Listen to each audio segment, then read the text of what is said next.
सावम् भोक्ष्यामि नियमसारम् केवली सुत केवली वरदम्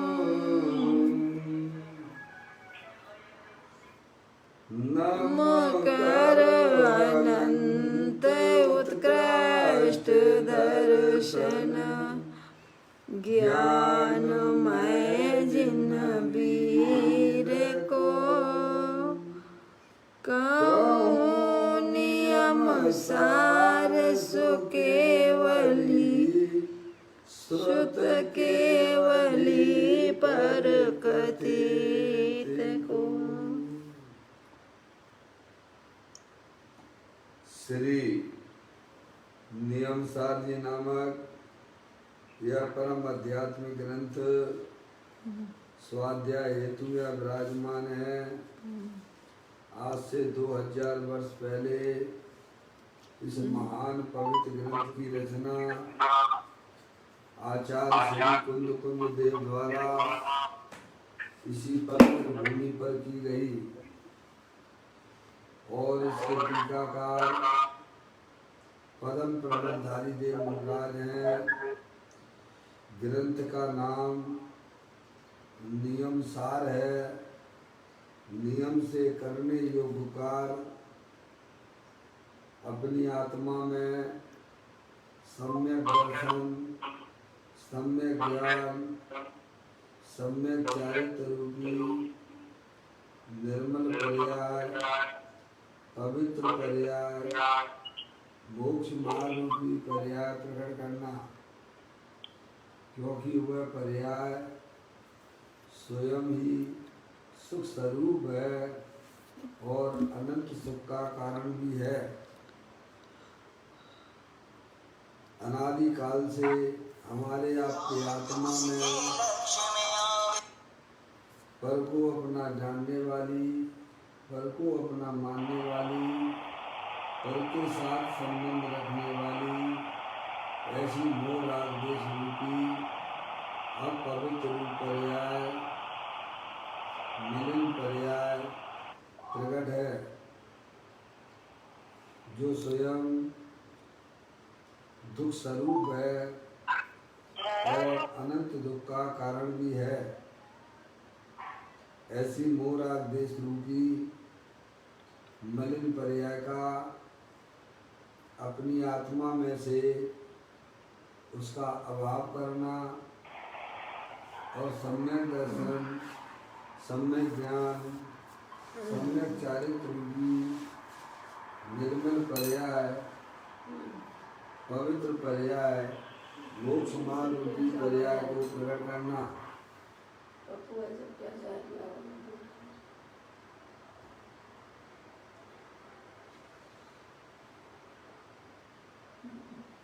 ऐसे कार्य की प्राप्ति जिनवाणी माता के द्वारा अपने आत्मा के स्वरूप को पहचानना, अपनी जो आत्म वस्तु है वह परद्रव, प्रभाव और पर्याय से भी भिन्न अखंड ज्ञान ज्योति स्वरूप है। ऐसे ज्ञायक प्रभु परमात्मा का माँ जनवाणी माता के द्वारा परिचय करके तत्पश्चात शरीर रागादि ये सब कर्मकृत वस्तुएं हैं, इनका हमारे आत्मा के साथ में किसी प्रकार का कोई संबंध नहीं है। इस प्रकार शरीर रागादि का लक्ष्य छोड़ के अंतरोन्मुखी उपयोग के द्वारा अपने ज्ञायक प्रभु परमात्मा में अपनापन स्थापित करना, उसे ही निज रूप से जानना और उसमें ही वर्तमान ज्ञान की पर्याय को मग्न कराना, उसे ही अत्यंत परमात्मा धर्म कहते हैं। उसकी चर्चा आचार्य भगवंतों ने, मुनराजों ने एक एक गाथा, एक एक कलश और टीका के माध्यम से हमें अपने आत्मा के स्वरूप को समझाया है। देखिएगा यहाँ पर श्री नियम सार जी ग्रंथ का चौथा अधिकार चल रहा है, जिसका नाम है विवाद चारित अधिकार, जिसमें मूलराज के 13 प्रकार के चारित्र और पंच परमेष्टि के स्वरूप की यहाँ चर्चा है। मूलराज के 13 प्रकार के चारित्र अरिहंत भगवान, सिद्ध भगवान, आचार्य, उपाध्याय और साधु परमेष्टि की चर्चा अपन ने यहाँ पर पढ़ी है। उसकी अंतिम चर्चा साधु परमेष्टि की चल रही है। गाथा नंबर 75 से उसका पाठ करते हुए चर्चा को आगे चलेंगे। पाठ करता हूँ। निर्ग्रंथ है निर्मोह है, व्यापार से प्रमुक्त है, साध जो आराधना में जो सदा अनुरक्त है। कैसे होते हैं साधु परमेष्टि? तो कहते हैं कि वे निर्ग्रंथ हैं, जिन्हें अंतरंग और बहिरंग समस्त परिग्रह से रहित होते हैं। अंतरंग परिग्रह मिथ्या, क्रोध, मान, माया, लोभ, आसरति, अरति, शोक, भय, जुगुप्सा, स्त्री वेद, पुरुष वेद, नपुंसक वेद, ऐसे 14 प्रकार के कसाय रूप जो परिणाम, वे सब अंतरंग परिग्रह कहलाते हैं। बहिरंग 10 प्रकार के परिग्रह, धन, धान आदि, ऐसे 14 प्रकार के परिग्रह से साधु परमेष्टि जो है वे निर्ग्रंथ हैं। निर्मोह, निर्मोह का क्या अर्थ किया था? जिन्हें किसी प्रकार का मोह नहीं है, यानी मिथ्या दर्शन, मिथ्या ज्ञान, मिथ्या चारित्र की पर्याय से रहित, सम्यक दर्शन, ज्ञान, चारित्र रूपी पर्याय से सहित, ऐसे वे निर्मोही साधु परमेष्टि होते हैं। और कैसे है वे साधु परमेष्टि? तो कहते हैं व्यापार से परिमुक्त है, यानी सदा व्यापार से रहित।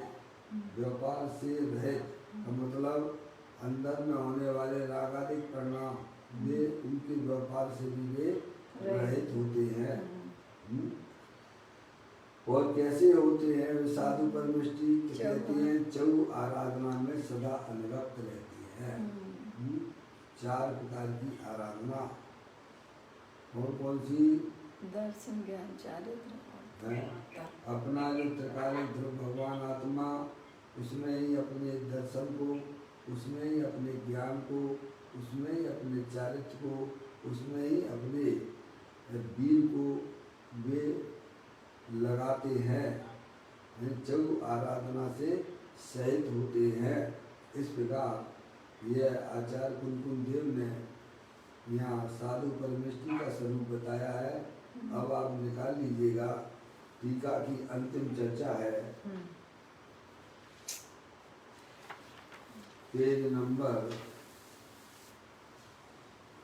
288।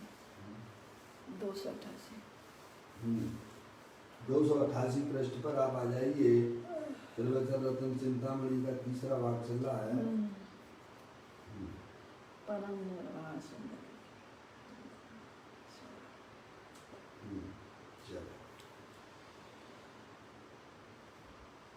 Page number 288। परम प्रमल दायित्य मूलराज की पहले लाइन पढ़ते हैं। परम निर्वाण सुंदरी की सुंदर मांग की शोभा रूप, कोमल केसर के रज कुंज के सुवर्ण रंगी अलंकार को, यानी केसर रज की कनक रंगी शोभा को देखने में कौतूहल बुद्धि वाले वे समस्त साधु होते हैं। कैसे होते हैं दिगंबर साधु? तो कहते हैं पूर्ण आनंद की दशा को अवलोकन करने में, प्राप्त करने में आतुर बुद्धि वाले मुनि होते हैं। समझ गए आप? जैसे धन का लोभी निरंतर जो है पैसे की वृद्धि चाहता है, समझ गए आप? ऐसे ही महामनराज साधु परमेष्ठी पूर्ण निर्मल दशा के जो है अंदर में प्राप्त करने की जिनकी बुद्धि लगी हुई है, समझे आप? यानी केवल ज्ञान और सिद्ध पर्याय की प्राप्ति उन्हें पर्याय में चाहिए। उसके लिए उनका मन आतुर हुआ करता है, समझे आप? निरंतर का संघर्ष है। आपके भजन में जो बोलते हैं क्या कहते हैं, पतली धार न भाई मन में, हमें तो वही पूर्ण दशाई चाहिए, शादी अनंत काल, शादी अनंत काल के लिए। कैसे होते हैं साधु परमेष्ठी? निरंतर जो है मोक्ष रूपी पर्याय के लिए आतुर रहा करते हैं, समझे आप? उनकी पर्याय में 3 चौकड़ी कसाय संबंधित, 3 चौकड़ी कसाय के अभाव रहित शुद्ध परिणति तो है, वितराग आनंद की दशा तो है, पर उसमें उनका मन भाई साहब वो नहीं, उससे भी और बढ़िया जो पर्याय है, जो अनंत आनंद, अनंत सुख, अनंत वीर रूपी पर्याय के लिए निरंतर वे आतुर रहते हैं। यानी निरंतर उनके हैं भाई साहब अंदर में, मन में कि प्रभु मुझे वही दशा चाहिए जो प्रभु आपने अपनी पर्याय में प्रकट की है। ऐसे महामंडराज हुआ करते हैं। तो कहते हैं पूर्ण आनंद की दशा को अवलोकन करने में, यानी प्राप्त करने में आतुर बुद्धि वाले मुनि होते हैं। अर्थात समस्त साधु पूर्ण आनंद की प्राप्ति रूप मुक्ति के अवलोकन करने में कौतूहल बुद्धि वाले होते हैं। जिस प्रकार से आचार्य अमृतचंद देव ने श्री समय साजी ग्रंथ में एक कलश उनका इस प्रकार का भी मिलता है, 14वें नंबर का कलश। खारे पन से भरी हुई जो नमक डली है, ज्ञान भाव से भरा हुआ जो निज आत्म है, अंतर्वार प्रकट तेजमय सहज अनाकुल, वह अखंड चिन्मय चिदघन हमें प्राप्त हो। क्या है प्रभु? शुभ भाव तो चाहिए ही नहीं, ये जो पतली धार जो चल रही है वितराग आनंद की, वह भी मुझे प्रभु नहीं चाहिए। मुझे तो वही अखंड ज्ञान ज्योति स्वरूप भगवान आत्मा जो परिपूर्ण आनंद स्वरूप है, वही मुझे पर्याय में प्राप्त चाहिए। समझेंगे आप? ऐसी अंदर की भावना साधु परमेष्ठी के मन में हुआ करती है। तो कहते हैं पूर्ण आनंद की दशा को अवलोकन करने में, यानी प्राप्त करने में आतुर होते हैं।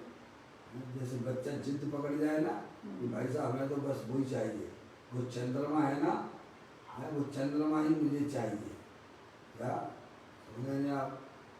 बच्चे एकदम हो जाते हैं, आतुर हो जाते हैं कि वो चंद्रमा, पापा वो चंद्रमा मुझे को यहाँ लाओ, मुझे यहाँ दे दो। समझेंगे आप? ऐसे ही मुनराज की पर्याय में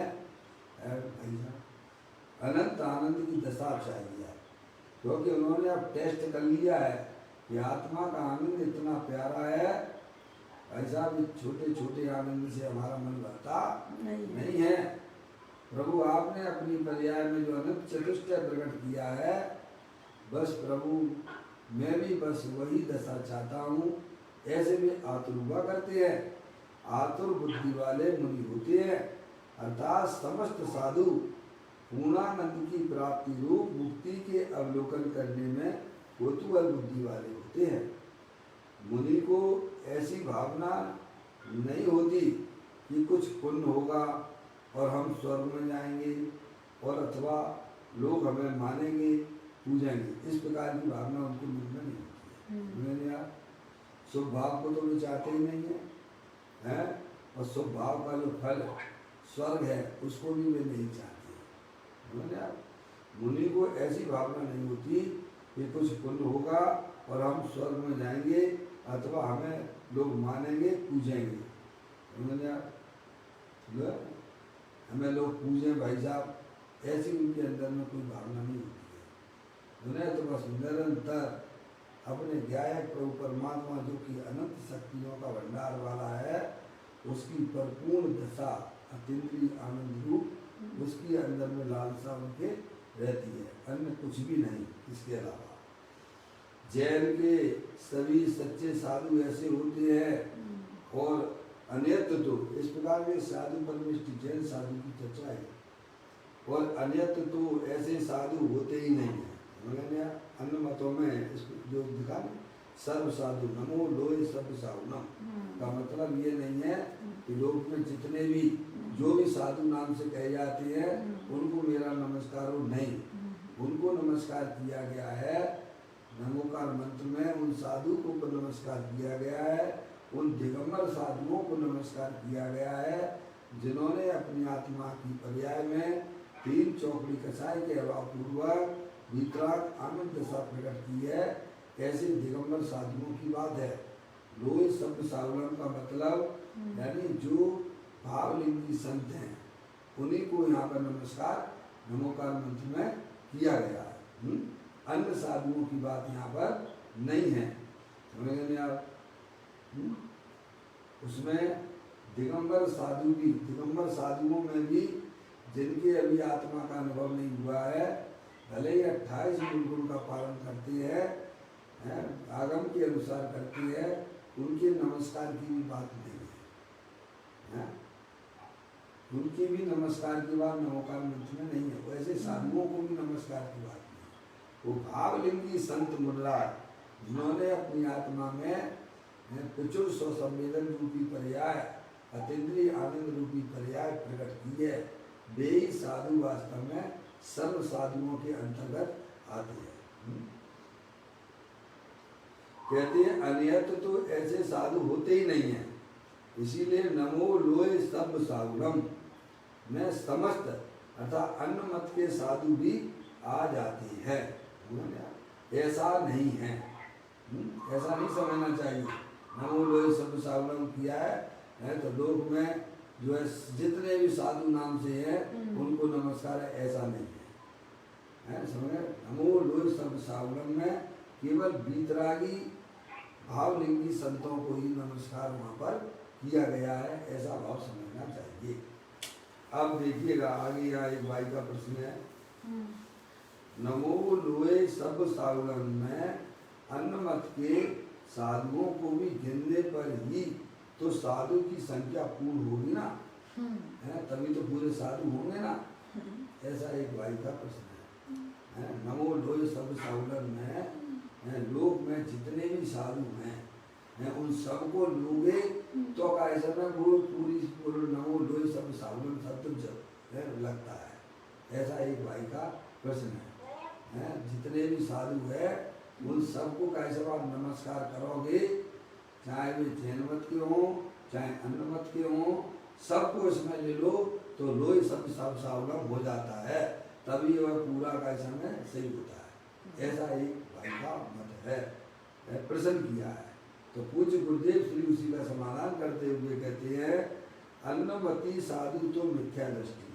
पहली बात तो ये क्या जो साधु नाम धराते हैं क्या निर्वस्त्र रूप अवस्था उनकी नहीं है, अथवा है भी बहुत से नग्न भी होते हैं, अन्वतों में भी होती है, समझ लिया। वे साधु शब्द में नहीं आती है, वे तो प्योर मिथ्या दृष्टि जीव है, समझ लेंगे आप।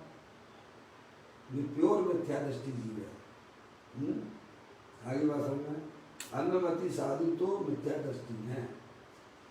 उन्हें साधु पने में कैसे गिना जा सकता है?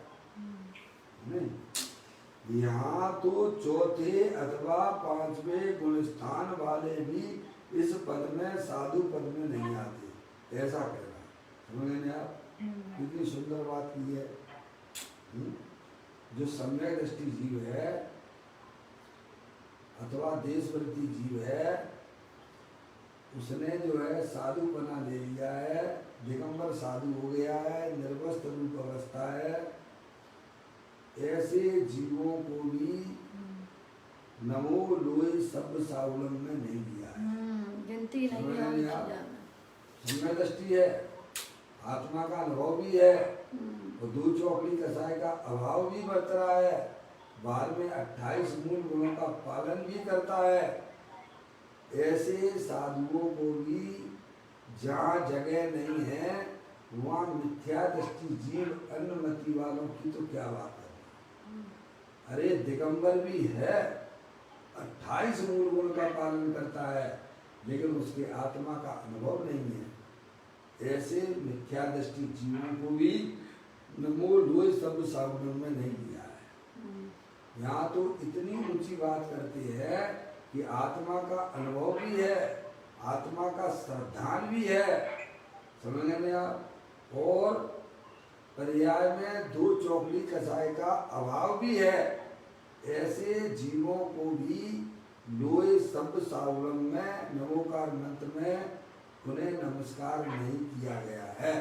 आगे बात समझ में, तो अन्य की क्या कहना भाई साहब है। नमो लोई शब्द सावलम में तो भाई साहब तीन चौकड़ी कसाय के अभाव पूर्वक भीतराग आनंद सा जिन जीवों को प्रकट हुई है उनको ही यहाँ पर नमस्कार किया गया है। आगे बात समझ में, सम्यक दृष्टि जीव भी है, लेकिन अभी पर्याय में तीन चौकड़ी कसाय का अभाव नहीं, प्रचुर सौ संवेदन नहीं है, समझ लें आप, उसको भी नहीं ले रहे हैं। तो फिर जो मिथ्या दृष्टि जीव है उनकी बात इसमें नहीं लागू, कैसे लागू, समझना, इतना आप उसको समझने की बात है। पूज्य गुरुदेव श्री कहते हैं कि अन्नमति साधु तो मिथ्या दृष्टि है, उन्हें साधु परे में कैसे गिना जा सकता है। यहाँ तो यानी इस नमोकार मंत्र में है, यहाँ तो मतलब नमोकार मंत्र में, और ये आपका जो है साधु परमिष्टि का जो यहाँ पर स्वरूप चल रहा है 75वें नंबर की गाथा में, समझे नहीं आप।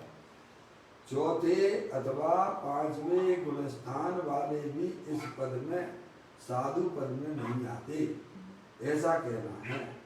तब जो मिथ्या दृष्टि है उन अन्नमति साधुओं की बात तो ही कहाँ रह गई, कहाँ रही है, समझे आप। इतना आप उसको समझने का प्रयत्न कीजिएगा। आगे देखें यहाँ पर,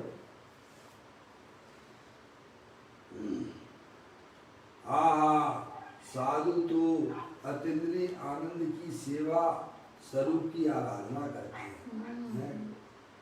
किसकी सेवा करते हैं? अपने स्वरूप की सेवा करते हैं। भाई साहब, साधु यानी साधे, किसको साधे? अंदर में जो अपना त्रिकालिक भगवान आत्मा जो ज्ञानानंद मूर्ति है, समझे, उसको साधे, उसे साधु कहते हैं। कहते हैं साधु तो अतीन्द्रिय आनंद की सेवा यानी स्वरूप की आराधना करते हैं। अपना भगवान आत्मा अतीन्द्रिय आनंद स्वरूप है, वीतराग मूर्ति स्वरूप है भाई साहब। उसकी सेवा करते हैं। उसकी सेवा कैसे करते हैं, कैसे करते हैं सेवा? दर्शन ज्ञान से, रत्नात्रय के द्वारा करते हैं, सम्यक श्रद्धा के द्वारा करते हैं, सम्यक ज्ञान के द्वारा करते हैं, सम्यक चारित्र के द्वारा करते हैं, समझे आप। उसी को सेवा कहते हैं। देखो आचार्य कुंकुम देव ने श्री समयसारी ग्रंथ के 17वें 18वें नंबर की गाथा के माध्यम से अगर थोड़ा विचार करें तो वहाँ ये बात कही गई है, सेवा शब्द का उपयोग किया गया है। जैसे कोई धनार्थी राजा को पहचान कर उसकी सेवा करता है, धन का लोभ, तो उसे धन की प्राप्ति होती है। उसी प्रकार से मोक्षार्थी जीव हैं, अपनी आत्मा को पहचान कर हैं, उसकी सेवा उसकी सेवा करता है। समझ तो में अपना आया तरह रूप कि अपना भगवान आत्मा त्रिलोक की नाथ है, तीन लोक का नाथ है, अतीन्द्रिय आनंद स्वरूप है, उसे पहचान कर है भाई साहब उसकी वह सेवा करता है। कैसे करता है? सम्यक श्रद्धा से करता है, सम्यक ज्ञान से करता है, सम्यक चारित्र के द्वारा वह अपनी आत्मा की सेवा करता है। यानी पूरी तरह से भाई साहब ये समझना चाहिए कि पर्याय का जो झुकाव है अपने गायक प्रभु परमात्मा की तरफ है। अंतरोन्मुखी उपयोग के द्वारा ही वास्तव में आत्मा की सेवा होती है। बहिर्मुखता से आत्मा की सेवा नहीं होती है, वह तो विराधक भाव है। क्या है? जो पर्याय बहिर्मुख हो रही है वह आत्मा की आराधना करने वाली नहीं है, वह तो आत्मा की विरोधनी है। क्या? जो पर्याय अपने गायक प्रभु परमात्मा से हटती हुई बहिर्मुख रहती है वह आत्मा की विरोधी है, वह आराधना करने वाली नहीं है। जो पर्याय अपने गायक प्रभु परमात्मा के सन्मुख होकर ऐसा अंतरोन्मुखी उपयोग के द्वारा अपने गायक प्रभु परमात्मा का आश्रय लेती है, वह पर्यायी वास्तव में वह आत्मा की सेवा करने वाली हो जाती है। पर्यायी सेवा करती है ना। तो साधु तो अतीन्द्रिय आनंद की सेवा यानी स्वरूप की आराधना करते हैं। अपना त्रिकालिक भगवान आत्मा जो ज्ञानानंद मूर्ति स्वरूप है, समझना, उसको साधते हैं। जो त्रिकालिक ध्रुव भगवान आत्मा अनंत शक्तियों के भंडार वाला, तीनों का शरीर रागादि और पर्याय से भी भिन्न अखंड ज्ञान ज्योति स्वरूप, ऐसे गायक प्रभु परमात्मा की जो पर्याय आश्रय लेती है वही पर्याय वास्तव में आत्मा की साधना और आराधना रूप से कही जाती है। तो साधु तो अतीन्द्रिय आनंद की सेवा स्वरूप की आराधना करते हैं, उसकी आराधना में ही तत्पर लीन रहते हैं। अपने त्रिकालिक ध्रुव भगवान आत्मा जो सिद्धि की सामर्थ्य वाला है, अनंत शक्तियों के भंडार वाला है, ऐसे गायक प्रभु की साधना और आराधना में निरंतर रक्त रहती है। पंचेंद्रिय के विषयों से विरक्त रहती है, अंदर में रागादिक परिणति होती है उससे भी वे विरक्त रहते हैं। आप अंदर जो त्रिकालिक ध्रुव भगवान आत्मा उसमें उनकी पर्याय रक्त रहती है, उसे ही वास्तव में साधु परमिष्टि कहते हैं। अपन को ऐसा आनंद चाहिए अपने आत्मा में, तो आपको भी सम्यक वेद ज्ञान अपनी पर्याय में प्रकट करना पड़ेगा, दूसरा कोई उपाय नहीं है। जिन्हें अपने आत्मा का आनंद चाहिए उन्हें सबको अपनी वर्तमान ज्ञान की पर्याय में सम्यक वेद ज्ञान उत्पन्न करना ही पड़ेगा। सम्यक वेद ज्ञान उत्पन्न किए बिना कोई भी जीव अपनी आत्मा का आश्रय ले नहीं सकता है। समझ गए आप? इसीलिए अपनी बुद्धि को सम्यकता प्रदान करने की तरफ हमें अग्रसित रहना चाहिए, क्षयोपम बढ़ाने की तरफ नहीं। या एन केन प्रकार से हमारी आत्मा में निराकुलता की उत्पत्ति हो, अतीन्द्रिय आनंद की प्राप्ति हो, तो ज्ञानी कहते हैं वह तो आत्मा के आश्रय से ही पॉसिबल है। अन्य किसी पर पदार्थों के आश्रय से आत्मा की पर्याय में दुख की पर्याय उत्पन्न होगी, पर आश्रित रूप पर्याय उत्पन्न होगी, वह तो संसार के कारण बन जाती है। आपको अपने आत्मा का आनंद चाहिए, आत्मा तो आनंद स्वरूप है। आनंद चाहिए किसको? पर्याय को चाहिए। किसको चाहिए? पर्याय। सारा खेल पर्याय में है। संसार रूपी पर्याय, दुख रूपी पर्याय, वह आत्मा की विभाग रूप पर्याय है। आत्मा में जो निराकुलता रूप पर्याय है, अतीन्द्रिय आनंद रूप पर्याय है, वो आत्मा की स्वाभाविक रूप पर्याय है। वह पर्याय मोक्ष मार्ग की कहलाती है। और जो दुख रूपी पर्याय है, पराश्रित रूप पर्याय है, वह संसार मार्गी है। समझ आप?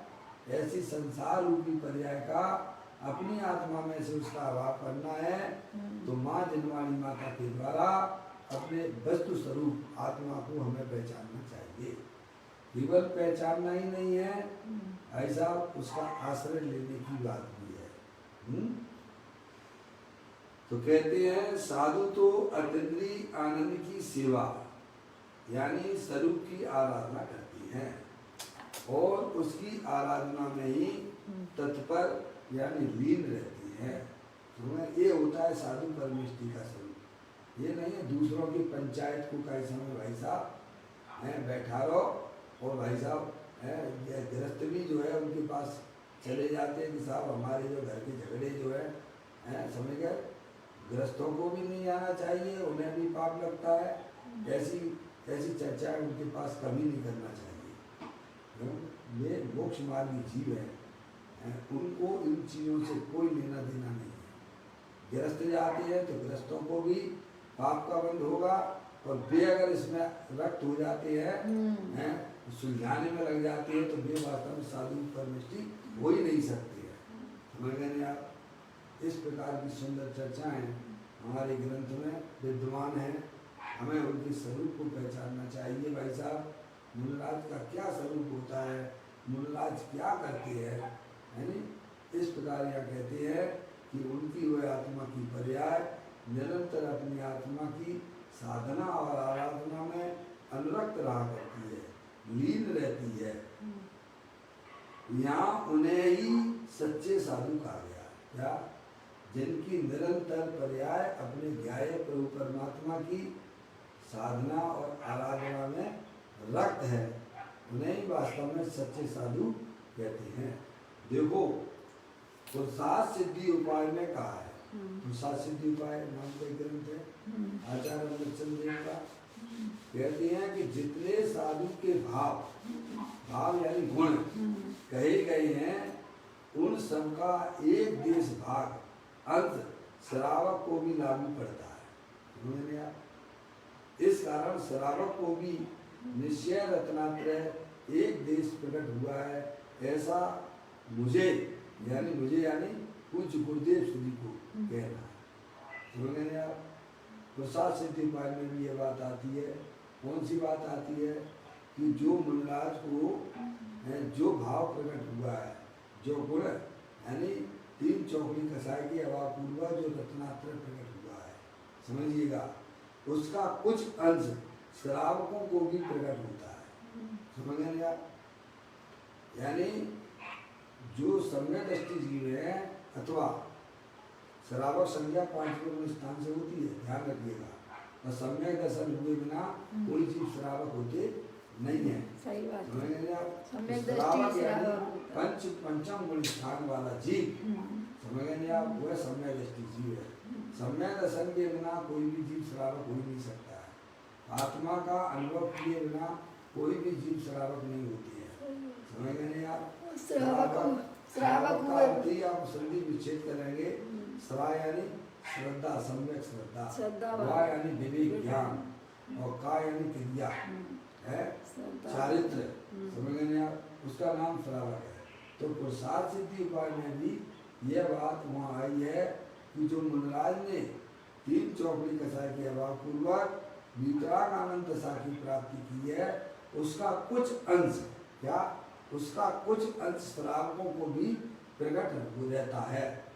समझ गए आप? देखो यहाँ लिखा है पुरुषार्थ सिद्धि उपाय में कहा है कि जितने साधु के भाव यानी गुण कहे गए हैं, समझ गए आप, उन सब का एक देश भाग यानी अंश श्रावक को भी लागू पड़ता है। हाँ, मुनिराज तो सर्वदेश पालन करते हैं। सर्वदेश पालन करते हैं। एक देश पालन होता है। कौन सा? क्या एक देश? ये भारी तुम्हारी क्रिया कांड की बात नहीं है, अनुव्रत और महाव्रत की बात नहीं है, अंदर में होने वाली निर्विकारी पर्याय की बात है। समझ गए आप? उसकी बात यहाँ कह रहे हैं। तो कहते हैं उन सबका एक देश भाग यानी अंश श्रावक को भी लागू पड़ता है। इस कारण श्रावक को भी आगे ना, इस कारण श्रावक को भी निश्चय रत्नात्रय एक देश प्रकट हुआ है। समझ गए आप? ऐसा मुझे यानी पूज्य गुरुदेव श्री को यहाँ कहना है। श्रावक भी को भी 2 चौकड़ी कसाई के अभाव पूर्वक वीतराग आनंद दशा की प्राप्ति है। वहाँ अंश की बात की गई है श्रावक को, तो उसका मतलब क्या कि श्रावकों को भी है सुनने में आप आत्मा के आश्रय से 2 कसाय चौकड़ी का अभाव बरतता है, वीतराग आनंद दशा बरतती है। ये यहाँ कहना है पूज्य गुरुदेव श्री का भी। भले ही श्रावक को निश्चय रत्नाकर प्रकट हुआ है ना, प्रकट हुआ है ना श्रावक, और उसमें भी श्रावक को श्रद्धा का एक देश अंश प्रकट हुआ है। ऐसा नहीं है, देखिए आप कहते हैं और उसमें भी श्रावक को श्रद्धा का, ध्यान रखिए श्रद्धा की बात है नहीं, देखिएगा ध्यान है, उसमें भी श्रावक को श्रद्धा का एक देश अंश प्रकट हुआ, ऐसा नहीं है। श्रद्धा का नहीं है, चारित्र की बात है, तो समझे, एक देश और सर्व देश जो बात है वह चारित्र संबंधित है। श्रद्धा तो जैसी मुनराज को है वैसी की वैसी श्रद्धा समय दृष्टि जीवों की होती है, समझ लें आप। श्रद्धा तो एक जैसी है, उसमें अंतर नहीं है, अंतर काय में है, चारित्र में है। किसमें अंतर है? चारित्र में अंतर है। मौसी है लाइन पर क्या? हाँ म्यूट कर लिया होगा। मम्मी देखो श्रद्धा में नहीं, श्रद्धा तो जैसी सम्य दृष्टि जीव की होती है वैसी श्रद्धा मुनराज की होती है, जैसी मुनराज की श्रद्धा होती है अपने आत्मा की वैसी श्रद्धा है सम्य दृष्टि जीव की होती है। श्रद्धा में अंतर नहीं है, अंतर तो चारित्र में है। काय में है? चारित्र में। देखो यहाँ आप सब है क्या मम्मी? हाँ हाँ, वो अबार होती जाती है, श्रद्धा तो एक जैसी ही है, क्या समझना? हाँ समझे, श्रद्धा में अंतर नहीं, तो मैंने स्पष्ट लिखा है गुरुदेव श्री ने, यहाँ अंतर है एक देश और सर्वदेश का, वह चारित्र संबंधित समझना। देखो यहाँ क्लियर किया है कुछ गुरुदेव श्री ने। देखो यहाँ कहती है खुद द्वारा लेते पुरुषार्थ सिद्धि उपाय की ऊपर की लाइन से। पुरुषार्थ सिद्धि उपाय में कहा है कि जितने साधु के भाव गुण कहे गए हैं, उन्होंने आप जो पर्याय में उन्होंने अपने गुण प्रकट कर लिए हैं, रत्नात्रय प्रकट किया है, उसकी बात है। उन सब का एक देश भाग अंश श्रावक को भी लागू पड़ता है, समझेंगे आप। सब अंदर की बात है, पर्याय की बात है, निर्मल पर्याय की बात है, भीतराग पर्याय की बात है। इस कारण श्रावक को भी निश्चय रत्नात्रय एक देश प्रकट हुआ है, ऐसा मुझे यानी पूज्य गुरुदेव श्री कांजी स्वामी को कहना है। मुझे का मतलब है। अब देखिए भले ही, अब देखिए आप यहीं से थोड़ा सा चेंज आ जाएगा। भले ही श्रावक को निश्चय रत्नात्रय प्रकट तो हुआ है ना, देखिए प्रकट तो निश्चय रत्नात्रय तो प्रकट हुआ है ना, और उसमें भी देखिए आप श्रावक को श्रद्धा का एक देश अंश प्रकट हुआ है, ऐसा नहीं है। श्रद्धा का नहीं, श्रद्धा तो पूरी की पूरी वैसी की वैसी है। चारित्र के अंतर की बात की जा रही है, उसमें भी रत्नात्रय में भी श्रावक के और मुनराज की है जो रत्नात्रय है जो प्रकट हुआ है, एक देश श्रावक को है और पूर्ण देश जो है मुनराज को प्रकट हुआ है, वह तो रत्नात्रय की अपेक्षा तो एक सर्वदेश और एक देश में आ गया। लेकिन जो रत्नात्रय श्रावक जीवों को प्रकट हुआ, श्रावक है जो है उनको उसमें श्रद्धा तो देखो नाम लिखा, उसमें भी श्रावक को श्रद्धा का एक देश अंश प्रकट हुआ है, ऐसा नहीं है। आचरण का एक देश प्रकट हुआ है। किसका? एक देश का प्रकट हुआ है? आचरण का, चारित्र का। मम्मी श्रद्धा का नहीं, श्रद्धा तो एक जैसी है। उस रत्नात्रय में भी कहाँ जाना है, आपको क्या देख रहे हैं, श्रद्धा और चारित्र गुण दोनों अलग अलग हैं। जो सबके अपने अपने काम होते हैं। ज्ञान गुण अलग है, श्रद्धा गुण अलग है, चारित्र गुण अलग है। जैसे आपके शरीर में अंग है, आँख का काम आँख करती है, नाक का काम नाक करेगी, कान का काम कान करता है कि नहीं करता है। ऐसा नहीं है कि आँख का काम जो है भाई साहब कान करने लग जाएगा। मम्मी आँख का काम देखने का है ना, है? कोई कान तो काम करेगा नहीं, कान का काम तो सुनने का है ना, है तो शरीर के ही एक अंग ये, लेकिन सबके काम अलग अलग है। ऐसे ही आत्मा में भी है, एक श्रद्धा नाम का गुण है, एक ज्ञान नाम का गुण है, एक चारित्र नाम का गुण है, ऐसे अनंत गुण हैं, समझे। और सबके काम अलग अलग हैं। तो श्रद्धा का काम, सम्यक श्रद्धा का काम तो चौथे गुण स्थान में पूरा हो गया। क्या हो गया, समझिए आप, उसका काम तो हो गया पूरा। वो अपने आप को आत्मा रूप से मानती है, जानती है, ज्ञान है, समझे आप।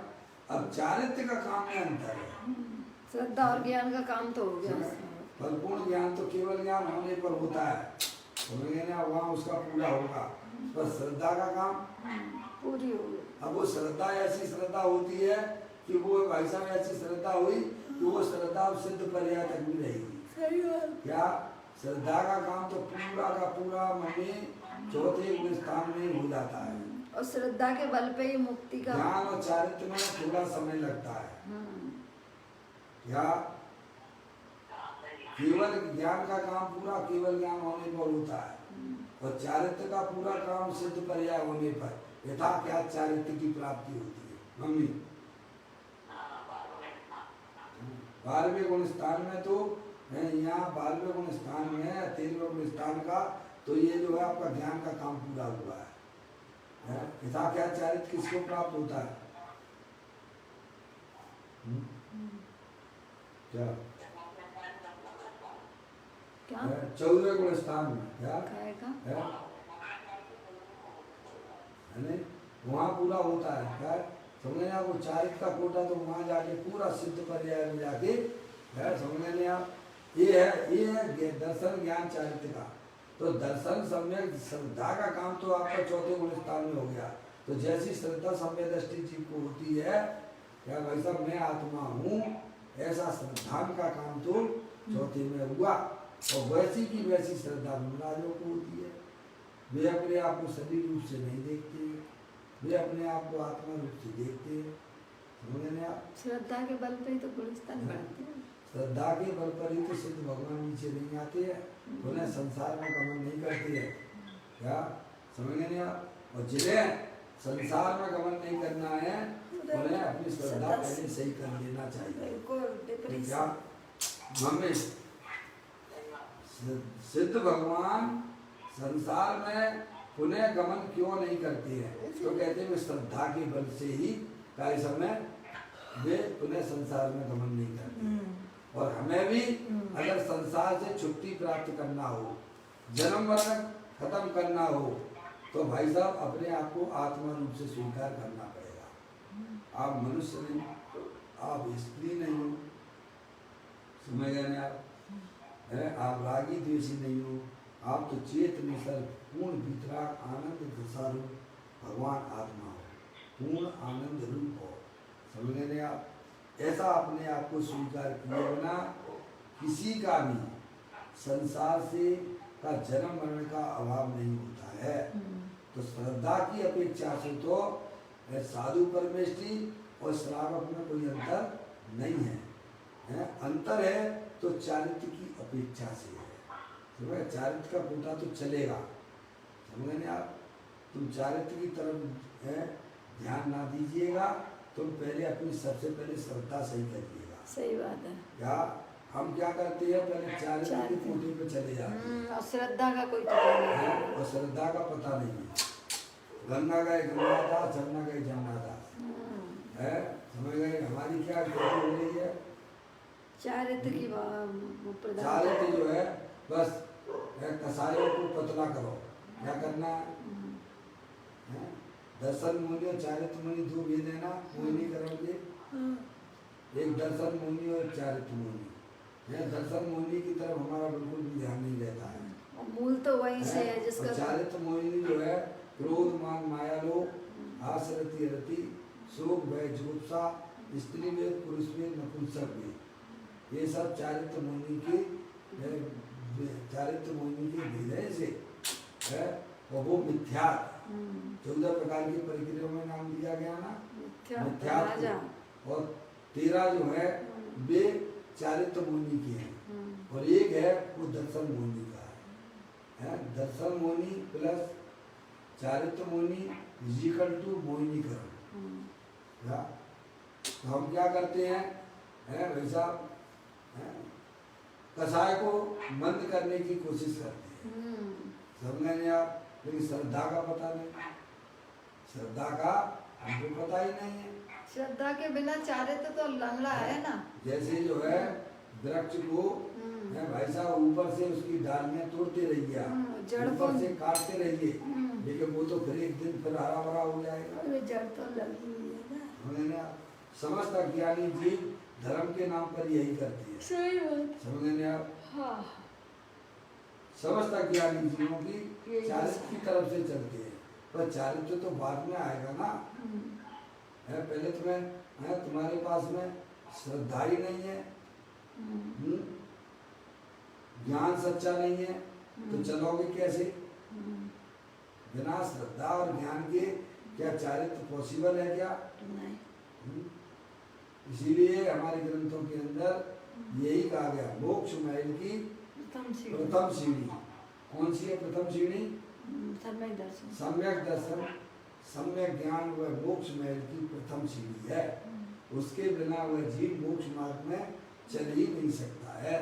तो यहाँ इतनी बात बताई जा रही है कि उसमें भी रत्नात्रय, एक देश प्रकट रत्नात्रय श्रावक जीवों को भी है, और मुनराज को तो पूर्ण रत्नात्रय प्राप्त है। वहाँ पर पूर्ण रत्नात्रय का मतलब प्रचुर स्वसंवेदन, समझ आप? 3 चौकड़ी कसाई के अभाव पूर्वक वाला रत्नात्रय की बात है। उसमें भी श्रावक को, उसमें भी रत्नात्रय में देखिएगा, उसमें भी श्रावक को श्रद्धा का एक देश अंश प्रकट हुआ है, समझे आप? ऐसा नहीं है, श्रद्धा का एक देश अंश प्रकट नहीं हुआ है, एक देश अंश तो आचरण का एक देश प्रकट हुआ है। आचरण यानी चारित्र की बात, मम्मी श्रद्धा का एक देश प्रकट हुआ है, सो नहीं रत्नात्रय में भी इसको लेना चारित्र का लेना, ऐसा उसका भाव ग्रहण करना चाहिए। तो कहते आचरण का एक देश प्रकट हुआ है, क्योंकि एक देश और सर्वदेश वे आचरण के भाग भेद हैं, इसके हैं आचरण के भेद हैं। एक देश और सर्वदेश जो है वह चारित्र का भेद है, समझे? सम्यक चारित्र के भेद की बात है वो। परंतु सम्यक दर्शन के श्रद्धा के भाग नहीं है, क्या समझे ना? परंतु सम्यक दर्शन के यानी श्रद्धा के भाग नहीं है, इसमें उस रत्नात्रय में समझे? सम्यक श्रद्धा तो जैसी मुनराज को है, वैसी ही वास्तव में सम्यक दृष्टि जीवों को होती है, और वैसी श्रद्धा देशवती श्रावकों को होती है। श्रद्धा की अपेक्षा से भाई साहब कोई अंतर नहीं है। मुनराज और श्रावक में अगर कोई अंतर है तो वो केवल मात्र चारित्र की अपेक्षा से समझना चाहिए। आगे बात समझो भाई साहब, है समझ आप? श्रद्धा की अपेक्षा से तो भाई साहब कोई अंतर नहीं है। जैसी सिद्ध श्रद्धा मुनराजों को होती है, जैसी श्रद्धा जैन परमात्मा को होती है, सिद्ध परमात्मा को होती है, वैसी ही श्रद्धा समस्त सम्यक दृष्टि और देशव्रतियों को भी हुआ करती है। श्रद्धा पे बहुत बल दिया गया है। बिना सम्यक श्रद्धा के कोई भी जीव अपनी आत्मा का आनंद नहीं ले सकती है, समझ गए आप? अपनी आत्मा का आनंद लेना है तो आपको इस रूप से अपने आप को स्वीकार करना ही पड़ेगा कि मैं सिद्धि की सामर्थ्य वाला, अनंत शक्तियों के भंडार वाला ज्ञायक प्रभु परमात्मा हूँ। मैं शरीर के कार्यकर्ता नहीं हूँ, मैं रागादिक परिणतियों का भी करने धरने वाला नहीं हूँ। मैं तो एक ज्ञाता दृष्टा पुरुष भगवान आत्मा हूँ। ऐसी जब तक सम्यक श्रद्धा नहीं होती है तब तक वह जीव मोक्ष मार्ग में गमन नहीं कर पाता है। तो यहाँ कहते हैं सम्यक दर्शन के श्रद्धा के भाग नहीं है। वहाँ जो भेद किए गए हैं पुरुषार्थ सिद्धि उपाय में बताया गया है कि ऐसा ही है। रत्नात्रय एक देश, रत्नात्रय जो मुनिराज को प्रकट है उसका यह अंश श्रावकों को भी होता है, तो उसका उतना उसमें आपको ज्ञान होना चाहिए। क्या वहाँ श्रद्धा की अपेक्षा से बात नहीं की, श्रद्धा तो एक जैसी है। वहाँ पे वहाँ अंतर नहीं है। अंतर है तो कहाँ में है? चारित्र में। चारित्र की गुण की पर्याय में अंतर है। मुनि को सर्व देश संकित है और श्रावक को एक देश एक अंश संकित है। क्या ऐसा है? तो कहते नहीं, क्योंकि संकिति के ऐसे भेद नहीं है। संकिति है, संयुक्त नाम का गुण है ना, उसमें भेदों की अंतर की बात नहीं है। अंतर की बात तो चारित्र गुण की, सम्यक चारित्र गुण की जो पर्याय है उसका वहाँ अंतर यहाँ बताया गया है। इस प्रकार यह अपना पूरी गाथा साधु परमेष्ठी की 75वें नंबर की गाथा आज अपन ने पूरी कर ली है। कल इसी गाथा के ऊपर पदम प्रबंधाई देव मुनिराज ने एक कलश लिखा है, उसकी अंतिम चर्चा कल अपन करेंगे। उस कलश की कलश नंबर 106 उसका अपन पाठ कर लेते हैं और कल इस पाठ को ऐसा में आगे इसका भाव ग्रहण करने का हमारा आपका प्रयत्न रहेगा। कलश पढ़ लेते हैं। संसारी के भव सुख से जो विमुख संग संबंध विहीन, मुनि मन है वह बंद हमें वे मुनि मन करो निजात लीन। भव वाले जीवों के भव सुख से जो विमुख हैं इन साधु परमेष्ठी, और सर्व संग के संबंध से जो मुक्त है ऐसे वह साधु का मन हमें बंद है। हम परम प्रबंधाई देव मुनिराज कहते हैं उस मन को शीघ्र निजात्मा में मग्न करो। इस प्रकार सुंदर कलश और अपन इसका अर्थ समझेंगे। अभी अपना समय यहाँ पर होगा। निज निज निधि निज में बताई यह अनंत अनंत उपकार है, उसके लिए जिन वाणी माँ को वंदना सतबार है, वंदना सतबार है। 9 बार नमो करना।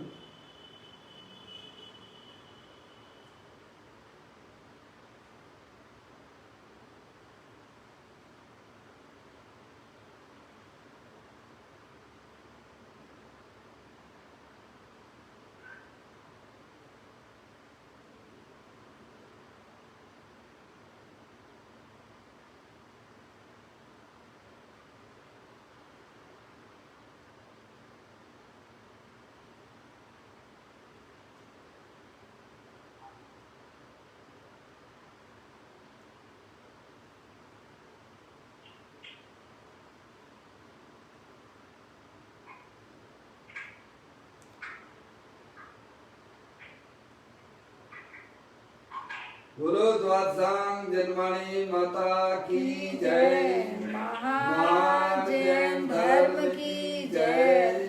सभी साधर्मी आत्माती बंधुओं को सादर जय जिनेन्द्र, जय जिनेन्द्र, जय